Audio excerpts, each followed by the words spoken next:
हाँ जी, तो last time हम डिस्कस कर रहे थे कि जो बकमिनिस्टर फुलिरीन्स हैं, इनके इस टॉपिक में लिखा हुआ है कि melting point is very low, has a low melting point.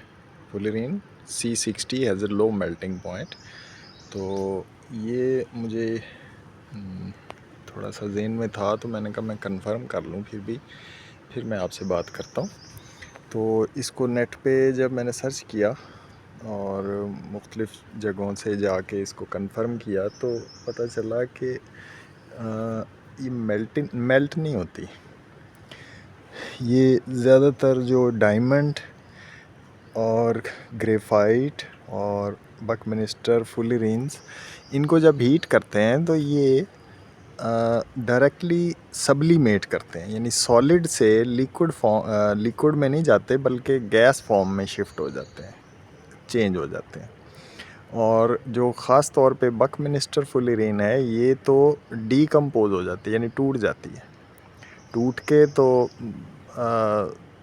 जो है इसकी स्ट्रक्चर ही टूट जाती है, ये डीकम्पोज कर जाती है बिफोर मेल्टिंग या सब्लिमेटिंग।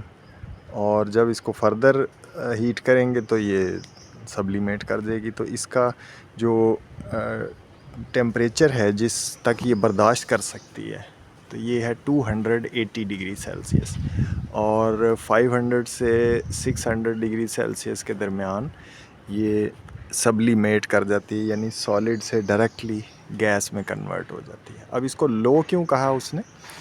वो इस इन द सेंस ये कहा कि कंपेयर टू डायमंड और ग्रेफाइट, डायमंड और ग्रेफाइट के असल में टेम्परेचर्स जो हैं वो भी सब्लिमेट ही करते हैं, मेल्ट नहीं करते, याद रखें।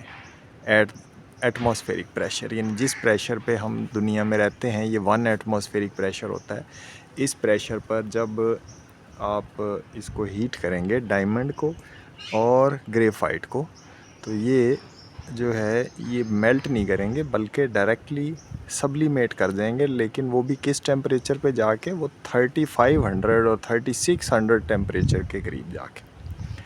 और अगर आप फिर भी चाहते हैं कि नहीं, इसको मेल्ट ही करना है, और एक बात और भी जहन में रखें, है ये कार्बन। जब आप इसको हीट करेंगे, तो अगर इसको ओपन एयर में हीट करेंगे, तो ओपन एयर में तो होती है ऑक्सीजन, वो तो इसको आग लग जाएगी। ये तो इस तरह जलेंगी जैसे कोयला जलता है, कोयले की तरह इनको आग लग जाएगी। ये तो थोड़े से टेम्परेचर पर ही लग जाएगी, 3000 से ऊपर जाने की, 3000 डिग्री से ऊपर जाने की ज़रूरत ही नहीं पेश आएगी। वो तो पहले ही गैस बन के, कोयला जो है वो जल के कोयले की तरह तो वो उड़ जाएगा। लेकिन अगर हम इसको किसी ऐसे कंटेनर में हीट करें जिसमें ऑक्सीजन ना हो, किसी इनर्ट एनवायरनमेंट में जिसमें ऑक्सीजन ना हो, तब भी वो 1 एटमॉस्फेरिक प्रेशर पर ये 3500 डिग्री सेल्सियस, यानी 3500 और 3600 डिग्री सेल्सियस। डायमंड का गालबन 3500 से ज़्यादा, 3550 है टेम्परेचर, और ग्रेफाइट का 3600 डिग्री है। तो उस पर जाके ये सब्लिमेट कर देंगे, यानी सॉलिड से डायरेक्ट गैस में। अगर इनके ऊपर बहुत ज़्यादा प्रेशर लगाएं तो फिर ये मेल्ट करेंगे, और वो फिर 4000 डिग्री से भी ऊपर जाके। तो इसलिए चूँकि इनके जो टेम्परेचर्स हैं मेल्टिंग के और सब्लिमेशन के, वो बहुत ज़्यादा हैं फुलिरीन के मुकाबले में, तो इसलिए ये लिखा गया है कि इनका मेल्टिंग पॉइंट जो है वो लो है। तो उसे आप मेल्टिंग कह लें, या डीकम्पोजिशन कह लें, या सब्लिमेशन कह लें।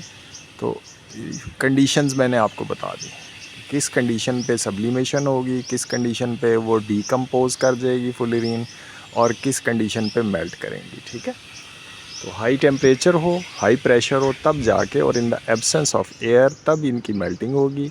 और ऑर्डिनरी प्रेशर के ऊपर, 1 एटमॉस्फेरिक प्रेशर पर ये सब्लिमेट करेंगे।